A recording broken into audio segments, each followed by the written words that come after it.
भारत माता की जय, भारत वीरों की जय। उम्मीद है आप बड़ी अच्छे होंगे प्यारे बच्चों। आज का बड़ी इंटरेस्टिंग टॉपिक है, वो टॉपिक है ग्राम सचिवालय या पंचायत भवन क्या होता है। तो सबसे पहले इसको हम जानते हैं प्यारे बच्चों। मैं बता दूं आपको, ग्राम पंचायतों में जो है ना, एक ऑफिस के रूप में, एक कार्यालय के रूप में जो है पंचायत भवन का निर्माण किया जा रहा है प्यारे बच्चों। मैंने आपको बताया था पिछले वीडियो में, जो RGS से होता है, RGS से होता है, राष्ट्रीय ग्रामीण स्वराज अभियान जो योजना होता है, RGS के तहत जो है ना, प्रत्येक ग्राम पंचायतों में सरकार, उत्तर प्रदेश सरकार ग्राम सचिवालय की स्थापना करा रही है और CSC की स्थापना करा रही है। यानी कह सकते हो सहज जन सेवा केंद्र और ग्राम सचिवालय की स्थापना RGS के तहत हो रही है। RGS का मतलब क्या हो गया? राष्ट्रीय ग्रामीण स्वराज अभियान योजना के तहत जो है प्रत्येक ग्राम पंचायतों में सरकार जो है सचिवालय की स्थापना करा रही है। सचिवालय पंचायत भवन का मतलब ये हो गया, कह सकते हैं आप, कि ग्राम पंचायतों के लिए एक कार्यालय, यानी कि प्रत्येक ग्राम पंचायत में एक कार्यालय होगा जहां से सभी उस ग्राम पंचायत के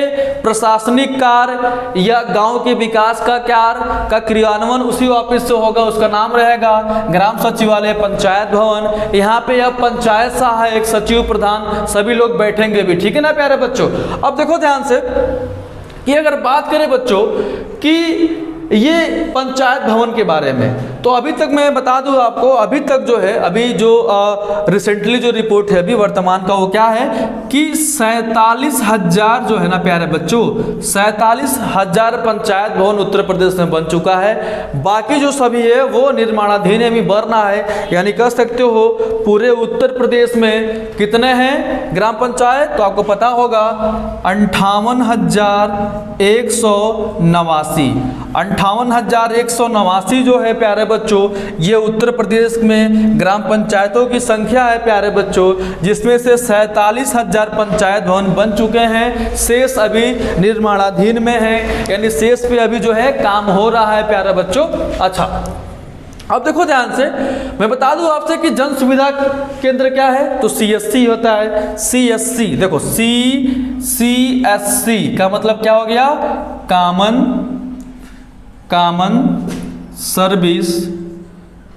सर्विस सेंटर।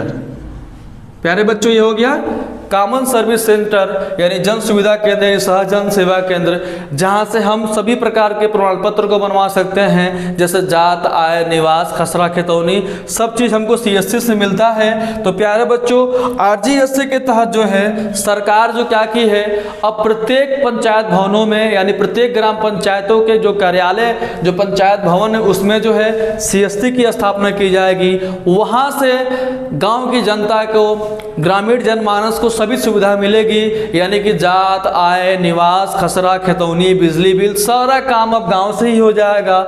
यही है ग्राम सचिवालय और पंचायत भवन है, जहां से सारा गांव का, ग्राम पंचायतों का जो भी कार्य होगा वहां से क्रियान्वित की जाएगी पंचायत भवन से, ठीक है ना प्यारे बच्चों। अच्छा, अब देखो ध्यान से, बड़ी इंपॉर्टेंट क्वेश्चन है कि जन सुविधा केंद्र तो आप जाने क्या होंगे ना, CSC कॉमन सर्विस सेंटर, जहाँ से मतलब हम सभी लोग जो है जात, आय, निवास, खसरा, खतौनी, बिजली का बिल जमा करना हो, जो भी चीज़ें हैं हम CSC से करते हैं, ठीक है। अब RGS के तहत जो है सरकार ये गाँव में इसकी स्थापना करा रही है, जिसमें पंचायत सहायक इस पर वर्क करेंगे और ग्रामीण जनमानस को सेवा देंगे, ठीक है प्यारे बच्चों।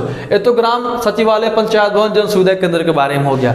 लेकिन जो आज का जो इंटरेस्टिंग टॉपिक है ना, वो है नागरिक citizen charter. Very important topic, बड़ी मजा आने वाला है। इसी में तो आपका जलवा बड़ा है पंचायत सहायक भाइयों का, ठीक है ना। नागरिक सिटीजन चार्टर क्या है, बहुत इंपॉर्टेंट टॉपिक है प्यारे बच्चों, ठीक है। तो यहाँ मैंने हैज मार्क किया हुआ है, सिटीजन नागरिक चार्टर क्या है। सिटीजन मतलब होता है, इंग्लिश वर्ड है CITIZEN।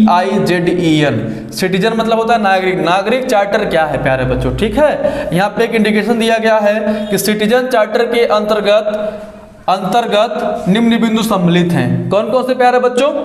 अभी मैं इसके पहले मैं बता दूं आपको कि ये तो जो पॉइंट है सम्मिलित किया गया ना इसके अंतर्गत, लेकिन सबसे पहले आपको ये बताना है कि नागरिक चार्टर क्या है। तो सुनो ध्यान से, प्रत्येक ग्राम पंचायतों में, उत्तर प्रदेश के प्रत्येक ग्राम पंचायतों में नागरिक चार्टर लागू किया गया है, जिसके अंतर्गत विभिन्न विभागों के सेवाओं जो हैं ग्रामीण जनमानस तक पहुंचेगी। यानी कह सकते हो कि मुख्य रूप से जो ये बना है नागरिक चार्टर, वो बना है ग्रामीण जनमानस की सुविधा के लिए बना है। और इसमें क्या क्या वो पॉइंट है जो आपको नोट करना पड़ेगा, आपको समझना पड़ेगा प्यारे बच्चों, तो वो है सिटीजन चार्टर के अंतर्गत निम्न बिंदु सम्मिलित हैं। पहला है पंचायत का संकल्प और मिशन, ठीक है ना। दूसरा है सेवा का नाम, विवरण, समावधि, कार्मिक का नाम एवं संपर्क विवरण, ठीक है ना प्यारे बच्चों। और बात किया जाए तो आपका तीसरा है सेवा मानक या सेवाएं प्राप्त करने की प्रक्रिया, शिकायत निवारण प्रणाली तथा उच्चाधिकारी का विवरण, ठीक है ना। ये कुछ इंपॉर्टेंट पॉइंट है जो ग्राम पंचायतों में नागरिक चार्टर के नियमों के तहत जो आए गए कुछ पॉइंट है, 4 पॉइंट मेन आप इसको स्क्रीनशॉट ले लीजिएगा, ठीक है प्यारे बच्चों। अब इस पर हम डिस्कस करने चल रहे हैं आसान शब्दों में कि नागरिक चार्टर क्या है प्यारे बच्चों। देखो ध्यान से, कुल मिलाजुला कह सकते हो ना कि उत्तर प्रदेश के प्रत्येक ग्राम पंचायतों में नागरिक चार्टर जो है लागू किया गया है, ठीक है। इसके अंतर्गत विभिन्न विभागों की सेवाएं आपको मिलेंगी। मैं बता दूं आपसे प्यारे बच्चों कि अब जो आपका पंचायत भवन है ना, जो सचिवालय है ना, अच्छा सचिवालय का मतलब समझ जाओ, जैसे अभी उत्तर प्रदेश में सचिवालय कौन सा है, आपका विधानसभा का है, विधान परिषद का है। दिल्ली में कौन सा है, लोकसभा का है और राज्यसभा का है। उसी तरह गांव में क्या हो गया, सचिवालय हो गया। तो अब हल्के मत लीजिए सचिवालय को, सचिवालय से ही गांव का विकास होगा और गांव के जितने भी एम्प्लॉई हैं और जितने भी पदाधिकारी हैं वो सचिवालय पे ही आके उपस्थित होंगे। जो भी बैठकें होती है ना, मैंने कहा है कि वर्ष में न्यूनतम 2 बैठकें होनी चाहिए, एक रबी की बैठक, एक खरीफ की बैठक। तो अब वो बैठक प्यारे बच्चों अब सचिवालय पे ही होगी। सरकार इस पर बहुत तेज एक्टिवेट हुआ है इस चीज़ को लेकर कि अब जो भी बैठक है वो सचिवालय पे होगी।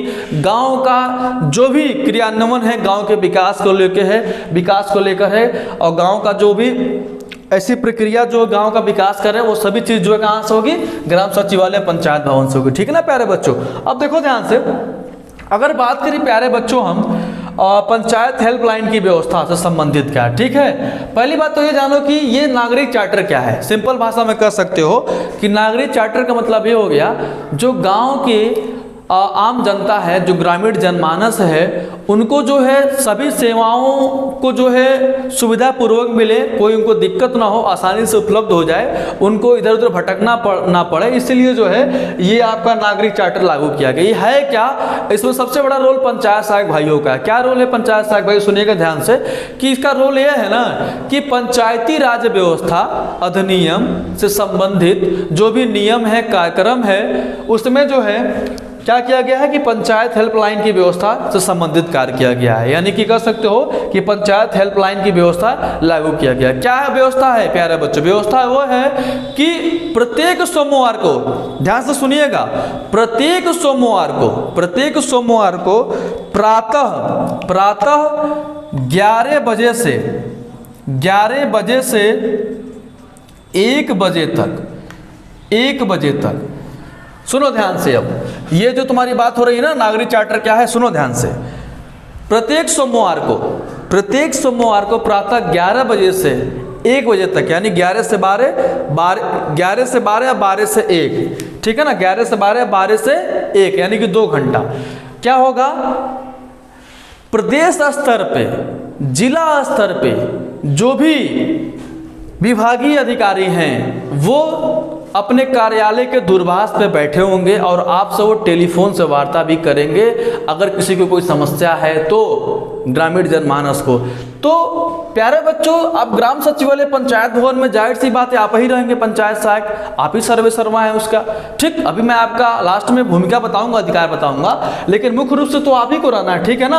अब मान लीजिए कि किसी काम को लेकर डीपीआरओ साहब से बात करना है, यानी नागरिक चार्टर कहता है कि प्रत्येक सोमवार को प्रातः 11 बजे से लेके 1 बजे तक ले जो डीपीआरओ साहब हैं, यानी जिला के सबसे बड़े जो अधिकारी होते हैं पंचायती राज विभाग के, डीपीआरओ मतलब क्या होता है प्यारे बच्चों, देखो डीपीआरओ मतलब होता है डिस्ट्रिक्ट